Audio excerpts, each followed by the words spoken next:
તો ખેડૂતોના 2019ના હપ્તાને લઈને પણ મહત્વપૂર્ણ સમાચાર સામે આવ્યા છે। પ્રધાનમંત્રી કિસાન સન્માન નિધિ યોજનાનો પ્રયાસ છે જે દેશની અંદર દરેક ખેડૂત આત્મનિર્ભર બને અને ખેડૂતોને સન્માન સાથે જીવવાની સુવર્ણ તક આપી રહી છે। આ યોજના હેઠળ સન્માન નિધિ રૂપની અંદર દર વર્ષે 6000 રૂપિયાની નાણાકીય સહાય સીધી જ ખેડૂતોના બેંક ખાતાની અંદર સરકાર દ્વારા જમા કરવામાં આવે છે। ભારત સરકારની આ યોજના હેઠળ સન્માન નિધિની રકમ નાના સીમાંત ખેડૂતોને દર 4 મહિને 2000 રૂપિયાના હપ્તા સ્વરૂપે આપવામાં આવે છે, જેથી તે ડેબિટી હેઠળ લાભાર્થીના ખેડૂતોના ખાતાની અંદર સીધા જ પહોંચે છે અને આ યોજના 2019માં સરકાર દ્વારા શરૂ કરવામાં આવી છે। ખેડૂતોને 19મો હપ્તો આવવાનો ઇંતજાર થઈ રહ્યો છે। અત્યાર સુધીમાં પીએમ કિસાન સન્માન નિધિ યોજના હેઠળ 18 હપ્તા ખેડૂતોના ખાતાની અંદર નાખી દેવામાં આવી ચૂક્યા છે અને હવે ખેડૂતો 19મા હપ્તાની આતુરતાથી રાહ જોઈ રહ્યા છે। પરંતુ આ યોજનાનો લાભ લેવા માટે ખેડૂતોને હવે 2 શરતો પૂરી કરવી પડશે। ખેડૂતોને આ 2 કામો ઝડપથી પૂરા કરવા પડશે।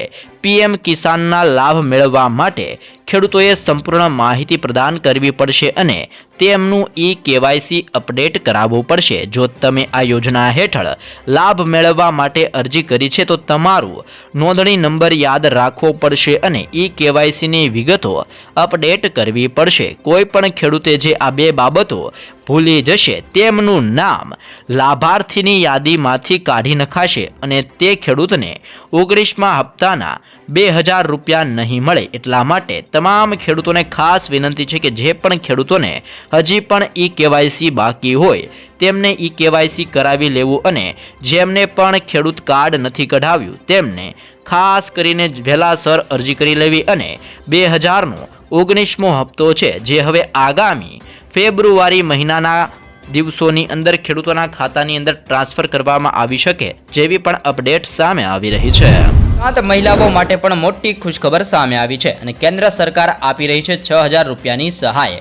પ્રધાનમંત્રી માતૃવંદના યોજના હેઠળ પ્રથમ વખત ગર્ભવતી અને સ્તનપાન કરાવતી મહિલાઓને નાણાકીય સહાય આપવામાં આવે છે અને આ યોજના 1 જાન્યુઆરી 2017ની રોજ શરૂ કરવામાં આવી છે। તે પ્રધાનમંત્રી ગર્ભાવસ્થા સહાય યોજના તરીકે પણ ઓળખવામાં આવે છે, જેમાં આ યોજનાનો હેતુ બાળક અને માતા બંનેની સારી સંભાળ લેવાનો છે, જે માટે સરકાર તેમને 6000 રૂપિયાની આર્થિક સહાય આપે છે અને સરકાર આ પૈસા 3 તબક્કાની અંદર મહિલાના ખાતાની અંદર મોકલવામાં આવે છે અને પ્રથમ તબક્કાની અંદર 1000 રૂપિયા મોકલવામાં આવે છે, જ્યારે બીજા તબક્કાની અંદર 2000 રૂપિયા અને ત્રીજા તબક્કાની અંદર પણ 2000 રૂપિયા ગર્ભવતી મહિલાઓને આપવામાં આવે છે અને તે જ સમયે સરકાર બાળકના જન્મ સમયે હોસ્પિટલની અંદર જે હોસ્પિટલની અંદર જન્મ થયો હોય તે હોસ્પિટલને પણ 1000 રૂપિયાની સહાય આપવામાં આવે છે।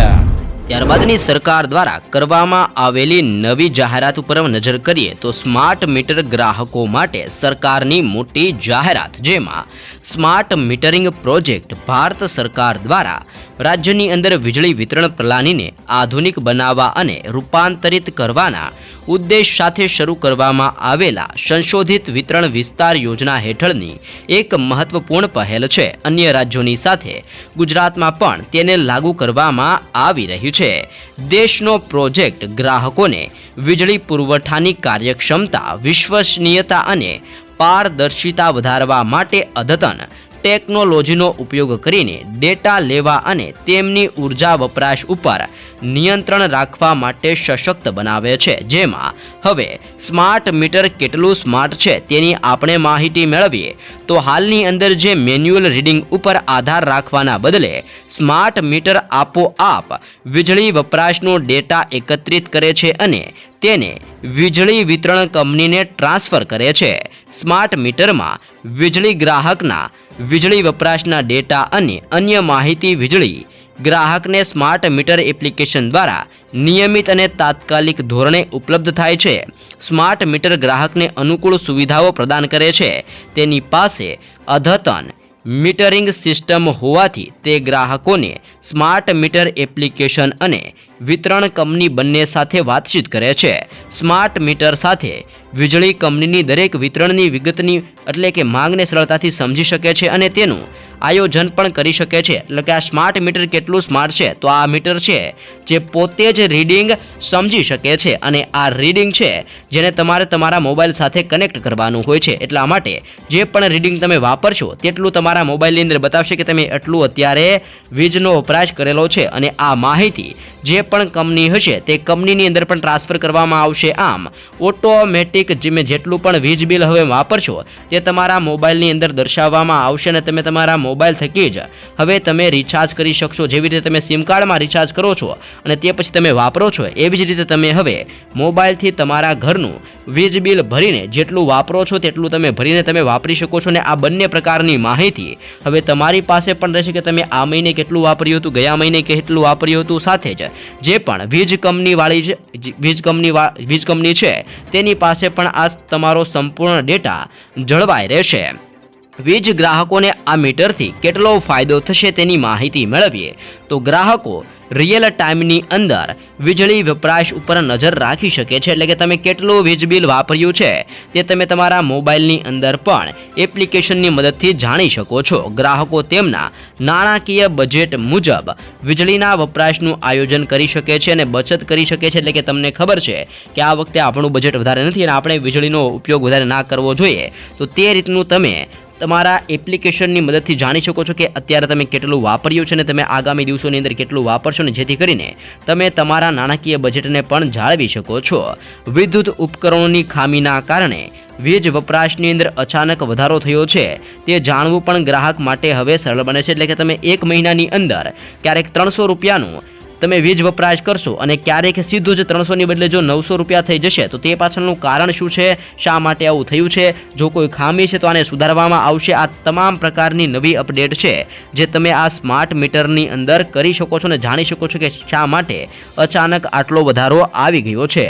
ગ્રાહકો તેમના દૈનિક વપરાશને ટ્રેક કરી શકે છે. એટલે કે તમે આજના એક દિવસની અંદર કેટલું વીજ વાપર્યું છે, કેટલો તમે જે અત્યારે છે વીજનો જે પ્રવાહ છે તેનો ઉપયોગ કર્યો છે એક દિવસની અંદર, તમે કેટલી વીજળીની બાળી છે જેની સંપૂર્ણ અપડેટ પણ તમે આ મીટરની અંદર સાથે જ તમારા એપ્લિકેશનની અંદર પણ તમે સંપૂર્ણ માહિતી જાણી શકો છો. અને સરકાર દ્વારા 2024 અને 25માં સ્માર્ટ મીટર પ્રીપેડ ગ્રાહકો માટે પણ 2% ડિસ્કાઉન્ટ આપવામાં આવી રહ્યું છે. એટલે કે 2%નું ડિસ્કાઉન્ટ છે જે પણ સરકાર દ્વારા અત્યારે આપવામાં આવી રહ્યું છે. તો એ સાથે જ રેલવે વિભાગ દ્વારા પણ મોટો નિર્ણય લેવામાં આવ્યો છે.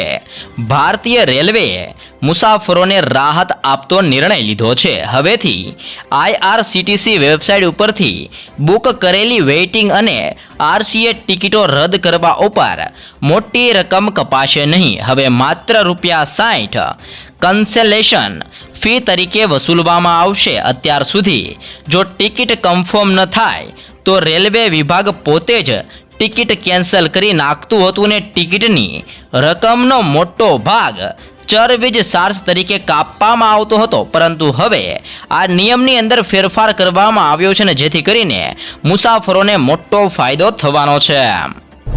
તો એ સાથે જ વીજ કનેક્શન અંગે મોદી સરકાર દ્વારા મોટો નિર્ણય લેવામાં આવ્યો છે. હવે તમારે દેશની અંદર નવા વીજ કનેક્શન માટે વધુ રાહ મિત્રો હવે નહીં જોવી પડે, કારણ કે મોટા શહેરોની અંદર 7 દિવસના બદલે હવે 3 જ દિવસની અંદર વીજળી કનેક્શન મળી જશે. અને હવે ગામડાઓની અંદર નવા વીજ મીટર માટે 30 દિવસની રાહ નહીં જોવી પડે, 15 દિવસની અંદર ગામડાઓને વીજ જોડાણ મળી જશે જેવી પણ મોટી જાહેરાત મોદી સરકાર દ્વારા મિત્રો કરવામાં આવી છે. તો એ સાથે જ 800 થી વધુ દવાઓ મોંઘી કરવામાં આવી છે. દેશની અંદર આજથી 800 થી વધુ દવાઓ મોંઘી થઈ ગઈ છે. ખરેખર સરકારે જથ્થાબંધ ભાવ છૂટાછવાકમાં ઘણો મોટો ફેરફાર કર્યો છે. આ અંતર્ગત દવાઓની કિંમતની અંદર પણ લગભગ 12%નો વધારો થયો છે. તેમાં કેટલીક દવાઓ પણ સમાવેશ થાય છે જેનો આપણે રોજિંદા જીવનની અંદર સમસ્યાઓની અંદર ઉપયોગ કરીએ છીએ. અને અહેવાલો પ્રમાણે પેરાસિટામોલની કિંમતની અંદર પણ 130%નો વધારો થયો છે. આ સિવાય પેઇન કિલર, એન્ટીબાયોટિક્સ અને એન્ટી ઇન્ફેક્શન દવાઓ પણ મોંઘી થઈ ગઈ છે. અને આમ કુલ મળીને 800 થી વધુ દવાઓ મોંઘી કરવામાં આવી છે. ખેડૂતોને મળશે 36,000 રૂપિયાની સહાય. પ્રધાનમંત્રી માનધન યોજના અંતર્ગત ખેડૂતોને 3,000 રૂપિયા પ્રતિ મહિને મળી શકે છે. સરકાર ખેડૂતોને વૃદ્ધાવસ્થાની અંદર આવકનો રસ્તો પૂરો પાડવા માટે પીએમ કિસાન માનધન યોજના ચલાવે છે. આ યોજના હેઠળ લાભાર્થીઓને 60 વર્ષની ઉંમર પછી 3,000 રૂપિયા પ્રતિમાસ પેન્શન આપવામાં આવે છે. આ એક સ્વૈચ્છિક અને વ્યક્તિગત દીઠ ફાળા આધારિત પેન્શન યોજના છે, જેમાં ખેડૂતોને 55 રૂપિયાથી લઈને 200 રૂપિયા પ્રતિ માસ જમા કરાવવાના હોય છે. 18 વર્ષ કે તેથી વધુ કે જે 40 વર્ષ કરતાં પણ ઓછી ઉંમરના ખેડૂતો છે જે આ યોજનાનો લાભ લઈ શકે છે. 60 વર્ષની ઉંમર બાદ તમને 3,000 રૂપિયા પ્રતિ માસ એટલે કે વર્ષે તમને 36,000 રૂપિયાની પેન્શન સ્વરૂપે હાલ લાભ આપવામાં આવે છે. એટલા માટે તમે પણ જો આ યોજનાનો લાભ લેવા માંગો છો તો અત્યારે જ પ્રધાનમંત્રી શ્રમયોગી માનધન યોજનાની અંદર ફોર્મ મિત્રો ભરી શકો છો. તો એ સાથે જ ફેક લોન એપ ઉપર સરકારની તવાઈ જોવા મળી છે. આ અંગે વિગતસર માહિતી મેળવીએ તો કેન્દ્ર સરકાર લોન આપવાના બહાને ફ્રોડ કરતી એપ્લિકેશન ઉપર હવે પ્રતિબંધ માટે ટૂંક જ સમયમાં નવા નિયમો ઉપર વિચાર કરી રહી છે. ઇલેક્ટ્રોનિક્સ અને આઈટી રાજ્યમંત્રી રાજીવ ચંદ્રશેખરે જણાવ્યું હતું કે સરકાર નકલી લોન એપ્સ માટે મધ્યસ્થીઓને જાહેરાતો હોસ્ટ કરવાથી રોકવા માટે વર્તમાન નિયમોની અંદર ફેરફાર કરશે. નવા નિયમો પછી જો આવી એપ્સને પ્રમોટ કરવામાં આવશે તો તેમના ઉપર પણ કડક કાર્યવાહી થશે, જેવી પણ મોટી જાહેરાત કેન્દ્ર સરકાર દ્વારા કરવામાં આવી રહી છે. ગુજરાતનું ગ્રીન હાઇડ્રોજન મિશન. ગુજરાતના મુખ્યમંત્રી ભૂપેન્દ્ર પટેલ દ્વારા જણાવવામાં આવ્યું હતું કે ગુજરાતની અંદર થયેલા કુલ એમઓયુમાંથી 50% એમઓયુ ગ્રીન એનર્જી માટે જ થયા છે, જેમાં ગુજરાતની અંદર 2030 સુધીમાં 30 લાખ ટન ગ્રીન હાઇડ્રોજન પેદા કરવાનું લક્ષ્યાંક નક્કી કરવામાં આવેલું છે. કેન્દ્ર સરકારનું 50 લાખ ટન ગ્રીન હાઇડ્રોજન પેદા કરવાનું ટાર્ગેટ છે, જેમાંથી 60% ફાળો એટલે કે 30 લાખ ટન ગ્રીન હાઇડ્રોજન પેદા કરીને ગુજરાતને મોટો ફાયદો મળશે, જેવી પણ મહત્વપૂર્ણ જાહેરાત સીએમ ભૂપેન્દ્ર પટેલ દ્વારા કરવામાં આવી છે. અને વિદેશમાંથી જે પણ એમઓયુ કરવામાં આવ્યા છે જેમાંથી 50% એમઓયુ છે જે ગ્રીન એનર્જી માટે કરવામાં આવ્યા છે, અને ગુજરાતની અંદર આવનાર દિવસોની અંદર મોટો વિકાસ ગુજરાતનો જોવા મળશે, જેવી પણ જાહેરાત કરવામાં આવી છે. ત્યારબાદના સમાચારમાં નજર કરીએ તો 2028થી ભારત દાળની આયાત બંધ કરશે. કેન્દ્ર સરકારે ડિસેમ્બર 2027 સુધીમાં ભારતને કઠોળના ઉત્પાદનમાં આત્મનિર્ભર બનાવવાની દિશાની અંદર હવે મોટો નિર્ણય લીધો છે. ખેડૂતો વધુ તુવેર દાળની ખેતી કરી શકે તે માટે સરકારે એક મોટી યોજના શરૂ કરી છે. સરકારી એજન્સી નાફેડ અને એનસીસીએફે વેબ પોર્ટલ શરૂ કર્યું છે, જેના ઉપર તુવેર દાળનું ઉત્પાદન કરતા ખેડૂતો લઘુત્તમ ટેકાના ભાવે દાળનું ઓનલાઈન રજીસ્ટ્રેશન કરીને વેચાણ કરી શકે છે, જેની ચૂકવણી ખેડૂતોના ખાતાની અંદર સીધી જ ડીબીટીના માધ્યમથી ટ્રાન્સફર કરવામાં આવશે, જેથી કરીને આવનાર સમયોની અંદર 2028 સુધીમાં ભારત જે અત્યારે વિદેશથી દાળની આયાત કરી રહ્યું છે જે પણ બંધ કરવામાં આવશે, જેવો પણ અત્યારે નિર્ણય લેવામાં આવી રહેલો છે. ત્યારબાદના સમાચારમાં આગળ વધીએ તો રાજ્યની અંદર નવા 18 પાર્ક બનાવવામાં આવશે. રાજ્ય સરકારે 18 નવા પાર્ક બનાવવાનો નિર્ણય કર્યો છે. જૂન 2025 સુધીમાં તમામ પાર્ક શરૂ કરી દેવાની યોજના બનાવવામાં આવી છે. રાજકોટની અંદર મેડિકલ ડિવાઇસ અને ઇમિગ્રેશન જ્વેલરી પાર્ક, મોરબીની અંદર જાંબુડિયા અને પોનોલીમાં સિરામિક પાર્ક, વલસાડ અને પોરબંદરમાં સી ફૂડ પાર્ક, જલાલપુરની અંદર ટેક્સટાઇલ પાર્ક, જ્યારે ચાપરા અને અમીરગઢની અંદર ફૂડ પાર્ક તેમજ સાણંદની અંદર સ્પે પાર્ક બનાવવા માટે પણ યોજના બનાવવામાં આવી રહી છે. આમ ગુજરાતની અંદર નવા 18 પાર્ક બનાવવામાં આવશે અને આ પગલે આદિવાસી વિસ્તારની અંદર પણ રોજગાર વધશે, જેવી પણ માહિતી સીએમ ભૂપેન્દ્ર પટેલ દ્વારા જાહેર કરવામાં આવી રહેલી છે.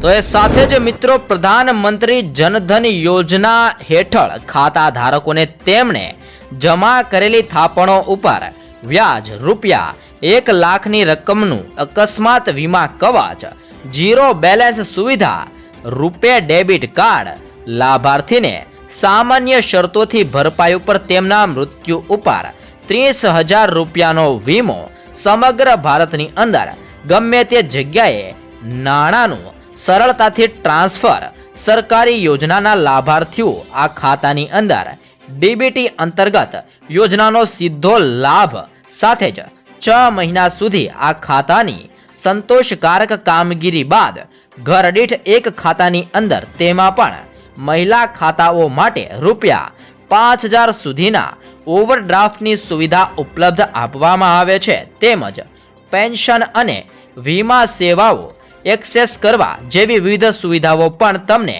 જનધન ખાતા ધારકોને આપવામાં આવી રહી છે. તે સાથે જ દેશની અંદર જનધન ખાતાઓની કુલ સંખ્યા 50 કરોડને પાર થઈ ગઈ છે, જેમાંથી 56% ખાતા મહિલાઓના છે. તમે ખેડૂત છો અને હજી પણ તમે ખાતું નથી ખોલાવ્યું તો વહેલી તકે ખાતું ખોલાવી લેજો, કેમ કે સરકાર દ્વારા જનધન ખાતાની અંદર સંબંધિત કોઈ પણ નવી અપડેટ લાવી શકે છે અને સરકાર દ્વારા જનધન ખાતાની અંદર ગમે ત્યારે સહાયના પેટે પૈસા પણ જમા કરાવવામાં આવી શકે છે. અને આ તમામ પ્રકારની જે સુવિધા છે જે પણ જનધન ખાતા ધારકોને ફ્રીની અંદર આપવામાં આવી રહેલી છે, જેમાં આ કિસ્સાની અંદર તમારે નજીવી રકમ ચૂકવવી પડશે ને જેના અંદર તમને મૃત્યુ ઉપર 30,000 રૂપિયા સુધીનું રિફંડ પણ આપવામાં આવી રહેલું છે.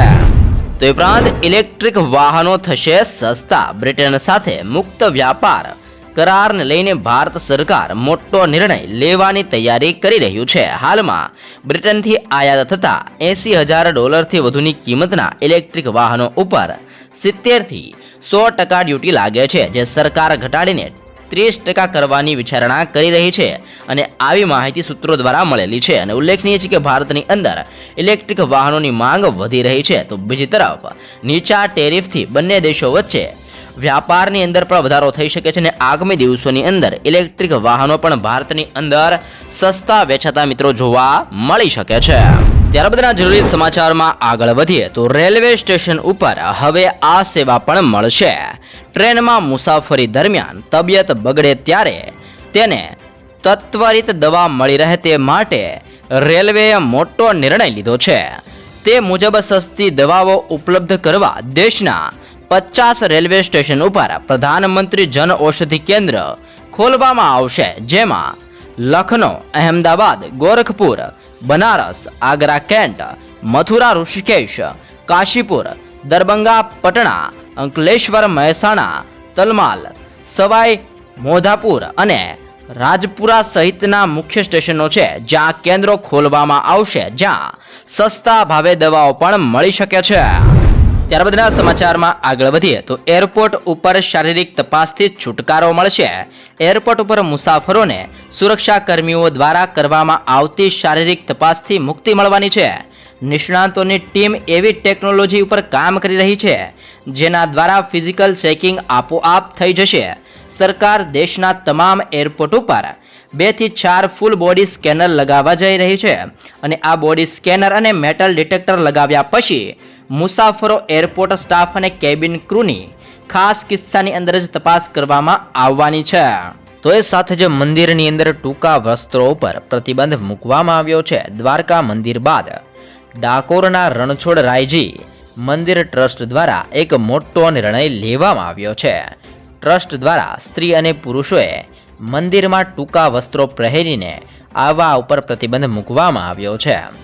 મહત્વનું છે કે આ અંગે ટ્રસ્ટે નોટિસ પણ મંદિરની અંદર લગાવેલી છે, જેમાં લખ્યું છે કે ડાકોર મંદિરમાં દર્શનાર્થે આવતા તમામ વૈષ્ણવ ભાઈઓ અને બહેનોએ ટૂંકા વસ્ત્રો પહેરીને મંદિરમાં પ્રવેશ કરવો નહીં જેવી પણ અપીલ કરવામાં આવી છે. એટલે કે હવે ડાકોરના મંદિરની અંદર એટલે કે રણછોડરાયના મંદિરની અંદર ટૂંકા વસ્ત્રો પહેરીને પ્રવેશ કરવા ઉપર પ્રતિબંધ મૂકવામાં આવી રહેલો છે.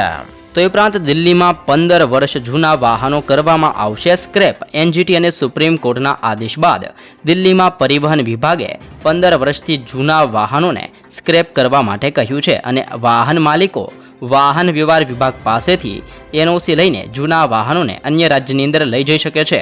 જો આમ કરવામાં નહીં આવે તો વાહન વ્યવહાર વિભાગ જૂના વાહનોને જપ્ત કરીને સ્ક્રેપ કરશે. વાહન માલિકો પણ સ્ક્રેપિંગ સેન્ટરની જાતે મુલાકાત લઈને તેમના વાહનોને સ્ક્રેપ કરાવી શકે છે. તો એ સાથે જ ગુજરાત સરકાર દ્વારા પણ મોટું એલાન કરવામાં આવ્યું છે. ગુજરાત સરકારે એક મહત્વની જાહેરાત કરી છે, જેમાં રાજ્યની અંદર નવી 21 જીઆઈડીસી બનાવવાની જાહેરાત કરવામાં આવી છે. વિધાનસભા સત્રમાં ઉદ્યોગ વિભાગની માંગણીઓ ઉપરના જવાબની અંદર સરકારે આ જાહેરાત કરી છે, જેમાં અમદાવાદની અંદર ગાગડ અને બનાસકાંઠાની અંદર થરાદ, વડગામ, લવાણા, ભીલડી, પાલનપુરને નવી જીઆઈડીસી મળશે. પાટણની અંદર સિદ્ધપુર અને સાંતલપુર, ભરૂચની અંદર આમોદ, મહેસાણાની અંદર જોટાણા અને નાની ભૂલની અંદર તેમજ રાજકોટની અંદર વિછિયાની અંદર નવી જીઆઈડીસી બનાવવામાં આવશે. આમ કુલ 21 નવી જીઆઈડીસી બનાવવામાં આવશે, જેવો પણ મોટો નિર્ણય લેવામાં આવેલો છે. તો એ ઉપરાંત છેલ્લા 3 વર્ષની અંદર દૂધના ભાવની અંદર 14% થયો છે વધારો. જીવન જરૂરિયાતની વસ્તુ દૂધની કિંમતની અંદર છેલ્લા 3 વર્ષની અંદર સરેરાશ 14% સુધીનો વધારો પણ થયેલો છે. વર્ષ 2022 અને 21માં 1 લીટર દૂધનો સરેરાશ ભાવ 42.49 રૂપિયા હતો, જે વર્ષ 2022 અને 23ની અંદર 14.12% વધીને 48.49 રૂપિયા થઈ ગયો છે. દૂધની કિંમતમાં થતી વધઘટ ઉપર સરકારનું કોઈ પણ પ્રકારનું નિયંત્રણ નથી. જોકે સરકારનો પશુપાલન અને ડેરી વિભાગ દેશની અંદર દૂધની સ્થિતિ અંગે નિયમિત રૂપે સમીક્ષા અને નજર રાખતું હોવાનું કેન્દ્ર સરકારે લોકસભાની અંદર સ્વીકાર્યું છે. અને આ મોંઘવારીના મારના કારણે સામાન્ય લોકોને જીવવું ખૂબ જ મુશ્કેલ બનતું જાય છે.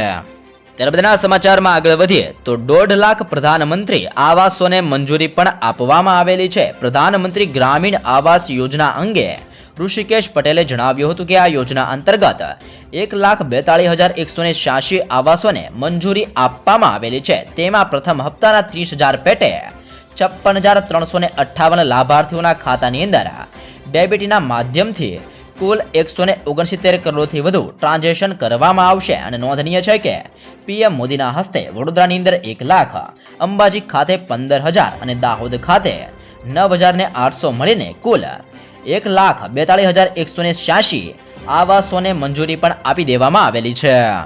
તો એ ઉપરાંત દેશભરની અંદર વીજ ગ્રાહકોને લાગશે મોટો ઝાટકો. કોલસાના પરિવહન ખર્ચની અંદર વધારાના કારણે વીજ કંપની ભાવની અંદર વધારો કરી શકે છે. માર્ગ દ્વારા કોલસાનો પરિવહન ખર્ચ ઘટાડવા માટે કેન્દ્ર સરકારે નિર્ણય લીધો હતો કે એનટીપીસી સહિત દેશના ઘણા રાજ્યોએ રેલ અને સમુદ્ર માર્ગ દ્વારા કોલસાનું પરિવહન કરવું પડશે. અને આવી સ્થિતિમાં વીજળી ઉત્પન્ન કરવાની કિંમત 10% વધી જશે. વીજળી કંપનીઓ તેનો બોજ ગ્રાહકો ઉપર નાખી શકે છે. એટલે કે આગામી સમયની અંદર વીજ ગ્રાહકો છે જેની અંદર વીજળીનો ભાવ પણ વધી શકે છે, અને જેનો સીધો ઝટકો સામાન્ય લોકોને પડવાનો છે.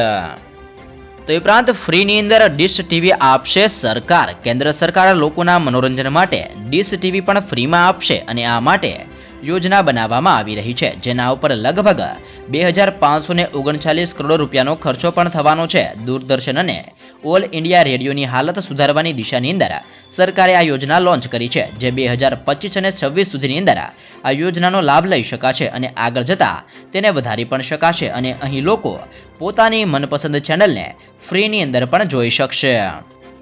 તો એ ઉપરાંત 2 લાખ રૂપિયા સુધીની સહાય પણ મળવાની છે. કેન્દ્ર સરકારે અસંગઠિત ક્ષેત્રની અંદર કામ કરતા લોકોને સામાજિક સુરક્ષા આપવા માટે ઈ શ્રમ યોજના શરૂ કરી છે. અને ઈ શ્રમ પોર્ટલ ઉપર શ્રમ અને રોજગાર મંત્રાલય દ્વારા શરૂ કરવામાં આવેલું હતું. અને આ યોજના હેઠળ સરકાર અન્ય લાભોની સાથે જે કામદારો છે તેને રોકડ સહાય પણ પૂરી પાડે છે. જે વ્યક્તિ પાસે ઈ લેબર કાર્ડ છે તે પ્રધાનમંત્રી સુરક્ષા વીમા યોજના હેઠળ 2 લાખ રૂપિયાના અકસ્માત વીમા કવચ સાથે હકદાર છે. એટલે કે તમારી પાસે જો ઈ શ્રમ કાર્ડ છે તો તમે 2 લાખ સુધીનું કોઈ અકસ્માત થયું હોય તો તેની પણ તમને રોકડ રકમ છે જે મળી શકે છે.